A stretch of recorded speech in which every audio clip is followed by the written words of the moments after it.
কি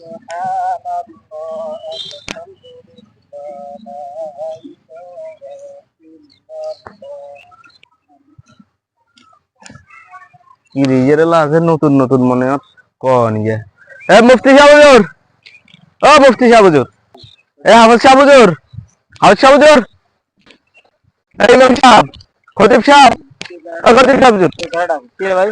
বানে আসসালামু আলাইকুম ভালো আছেন জানেন তো টাকা টাকি রান্নে দেয় খারেন না চলে যারেন না মুফতি সাহেব ডাকতেছেন, আমি তো মুফতি না ভাই, এই জন্য বলতেছি আর কি। তো আপনি তো লেবারের শুরুতে মনে হচ্ছে আপনি কোনো মাদ্রাসার মুফতি সাহেব কিংবা কোনো মসজিদের ইমাম সাহেব এটার লাই তো আপনারা ডাকছি না ভাই, মুফতি সাহেব অন্য, ইমাম সাহেব অন্য, আমি তো চরমনায় ময়দানে গেছিলাম, এই জন্য সুন্নতের স্যার উপর মনে আমল করি। মাদারি আর আচ্ছা আমার আসলে সুন্নত, এই জন্য গায়ে দিই।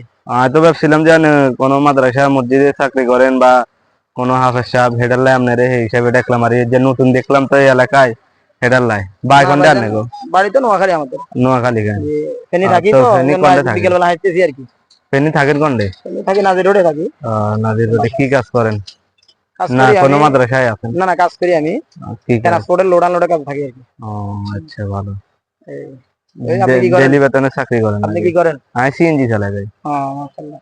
আপনি যে শার্ট গায়ে দিবেন, সুন্নত তরিকা গায়ে দিবেন। আমরা মুসলমান তো, বুঝছি মোটামুটি সুন্নত তরিকা চলা ভালো। টুপি, পাগড়ি, জুব্বা এগুলা রাখাই ভালো, বুঝছেন? কারণ এই পোশাক কি ফরন যেত না নাকি ফরম যাবে না এমন না, না পড়া ভালো আর কি। না পড়লে সুন্নতের ভালো উপরে চলা ভালো, বুঝছেন? বুঝছি বুঝছি এটা সুন্নতের খেলাফ তো, আর নামাজ কালাম পড়বো, এই জন্য সুন্নতের উপরে আমল করা ভালো। বুঝছি আচ্ছা ঠিক আছে ঠিক করুন আছে ভাইজান, আপনার বাসা কোথায়? বাসার বাসা তো হে নাজির রোডে ঠিক আছে ভাইজান, দোয়া আচ্ছা দোয়া করি। আচ্ছা দোয়া আছে সালাম আলাইকুম। যাবেন কোনটা অনেক একটু হাঁটতেছি আর কি বিকেল বেলা একটু। আচ্ছা ঠিক আছে সালাম আলাইকুম দোয়া সাহেব